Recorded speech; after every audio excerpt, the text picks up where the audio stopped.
बड़ा खुलासा इजराइल की सेना ने किया है। इजराइल की सेना ने लेबनान के कई इलाकों में रेड की है और वो लगातार रेड कर रहे हैं। इस रेड के दौरान इन्होंने ताज़ा अपडेट ये दिया है कि हिजबुल्लाह के जो हथियार हमने जब्त किए हैं उनमें से काफ़ी खतरनाक जो हथियार मिले हैं वो रूस के हथियार है। यानी इजराइल का कहना यह है कि रूस हिजबुल्लाह को हथियार प्रोवाइड कर रहा है। वहीं इजराइल ने लेबनान को पूरी तरह से बंजर सा कर दिया है, उजाड़ दिया है। सैटेलाइट इमेज बिफोर आफ्टर आपके सामने, पहले क्या था और अब लेबनान क्या हो गया है। इजराइल ने लेबनान को बर्बाद कर दिया है। इजराइल के सैनिक जो गाजा में कर रहे थे वो अब लेबनान में कर रहे हैं। लेबनान के घरों में, लेबनीज लोगों के घरों पर इजराइल के सैनिक आग लगा रहे हैं। סוגרים את היום, כשאנחנו מדליקים את הבית, בוא היינו. תג מחיר לכמה? लेबनान में अब तक इजराइल के आतंक से 2367 से ज्यादा लोग मारे गए हैं और कम से कम 15,000 से ज्यादा लेबनीज घायल हैं। उधर यूरोपीय यूनियन के डिफेंस के चीफ ने कहा है कि इजराइल पर पूरा जितना प्रेशर यानी मैक्सिमम प्रेशर बनाना चाहिए कि वो यूएन की मिलिट्री पर लेबनान में हमले रोक दे। हिजबुल्लाह की तरफ से इजराइल के ऊपर एक बार फिर से कुछ ही घंटे पहले कई रॉकेट फिर से दागे गए, जिनमें से एक रॉकेट इजराइल के इलाके में जाकर गिरा।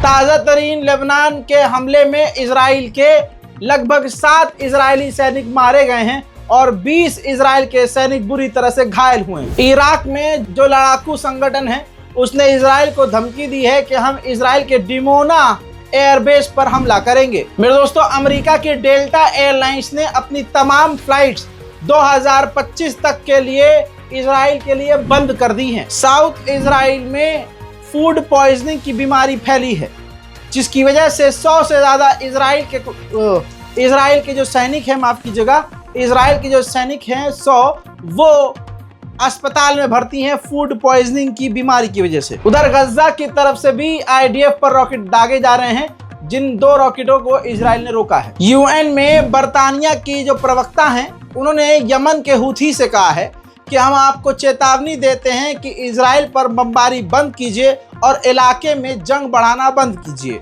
जबकि सबको पता है कि फसाद की जड़ अमेरिका और इजराइल है। फिलिस्तीन के वेस्ट बैंक और दूसरे इलाकों से अपडेट आपको दे दूं तो फिलिस्तीन के इलाकों में इजराइल ने अपनी नई बटालियन और भारी मात्रा में सेना तैनात की है। कहा जा रहा है कि इजराइल का त्यौहार आने वाला है, जिसके चलते इजराइल ने अपनी सुरक्षा, यहूदियों की सुरक्षा के लिए मिलिट्री अब फिलिस्तीन में भी तैनात की है। वहीं फिलिस्तीन के वेस्ट बैंक के इलाके से 10 और फिलिस्तीनियों को इजराइल की मिलिट्री ने गिरफ्तार किया है। मेरे दोस्तों, तुर्की के पूर्व प्रधानमंत्री के बेटे ने कुर्दोगलू की पूरी नाड़ा जो है शलवार का खींच दिया है। इस बारे में पिछले 1 साल से भौंक रहा हूं मैं, लेकिन आपको समझ में नहीं आ रहा। एर्दोगान, रजब तैयब एर्दोगान की पोल खोलते हुए पूर्व प्रधानमंत्री के बेटे ने कहा है कि ये चोरी चोरी चुपके चुपके एर्दोगान अलाउ कर रहा है इजराइल को तेल बेचना। ये कर ये रहा है कि अजरबैजान के रास्ते इजराइल को तेल बेच रहा है और सामने से ये ड्रामा कर रहे हैं। मेरे दोस्तों, इजराइल के द्वारा लेबनान और गाजा में लगभग 200 यूएन के स्टाफ मारे जा चुके हैं। जो यूएन दुनिया को बचाने के लिए बनाया गया है, उसी यूएन को अच्छे से मार रहा है इजराइल और दुनिया चुपचाप टुकुर टुकुर देख रही है। मेरे दोस्तों, नॉर्थन गाजा को इजराइल ने पूरी तरह से घेरा हुआ है। न कोई आ रहा है, न कोई बाहर जा पा रहा है, कुछ नहीं हो पा रहा है, जिसकी वजह से जो लाशें वहां गिरी हुई हैं वो सड़ रही हैं और कुत्ते उन लाशों को नोच रहे हैं। मेरे दोस्तों, प्यासों को किस तरह से, मतलब करबला के जुल्म और यहाँ जो हो रहे हैं जुल्म लगभग समान दिख रहे हैं। आज आधुनिक हथियारों से इजराइल बच्चों को, छोटे छोटे बच्चों को टुकड़ों में बांट दे रहा है। इजराइल के सैनिक कितने हैवान हैं समझिए।